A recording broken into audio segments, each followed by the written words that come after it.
She stopped pacing and stood directly in front of her best friend, Molly, and spoke firmly. Billy's business rightfully belongs to you.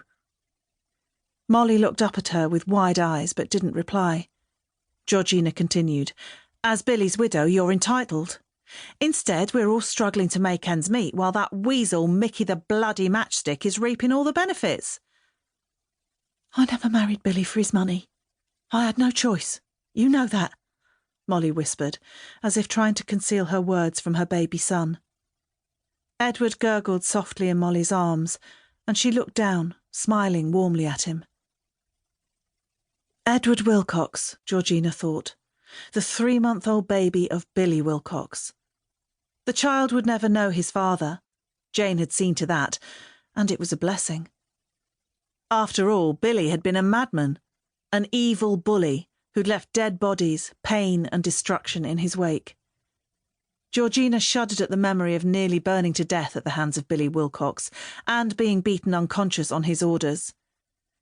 She pursed her lips and silently hoped that Edward wouldn't take after his father. Molly looked back up, and as if sensing Georgina's thoughts, she said quietly, He won't be anything like Billy. No, of course he won't, and yes, I know you didn't marry Billy for his money, Molly, but that's not the point. You're still entitled, and I can't understand why we, as the maids of Battersea, can't take over running it all. 'Cause none of us know the first thing about operating brothels, loans and protection rackets, Dulcie snapped and tutted, and neither do you. Well, Mickey the fucking matchstick ain't exactly a genius, and he's doing all right, Georgina hissed. Don't take that tone with me, young lady, Dulcie warned and wagged her finger.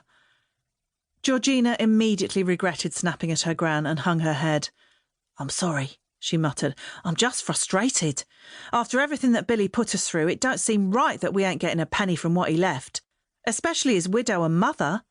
Mickey the matchstick is never going to pay out, so we need to take over.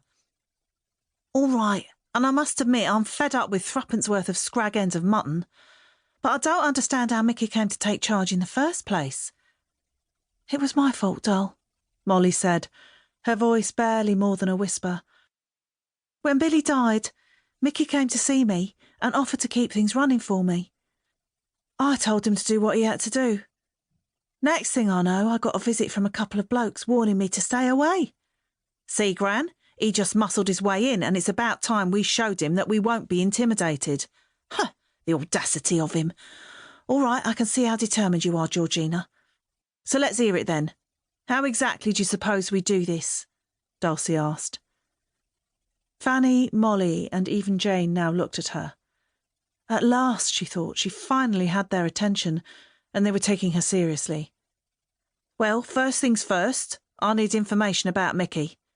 Molly spoke next. But shouldn't you be worried about his henchmen? Not Malk and Sid. They're nothing without Billy.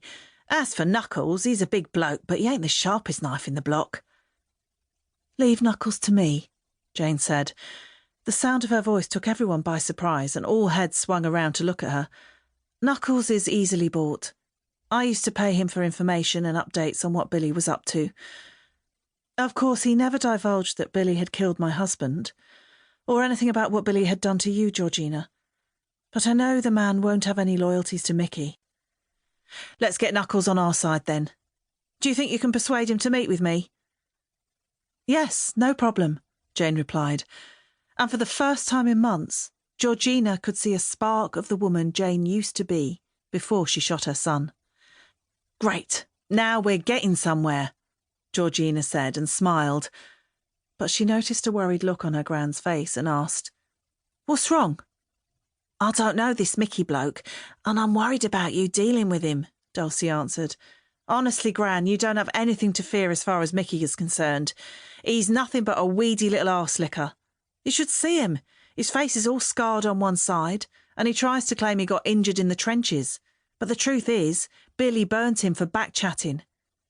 What sort of bloke would still be yes, sir, no, sir, to the bloke who torched his face, eh? But that's Mickey for you. Is that why you call him a matchstick? Dulcie asked. Yes, and on account of his red hair.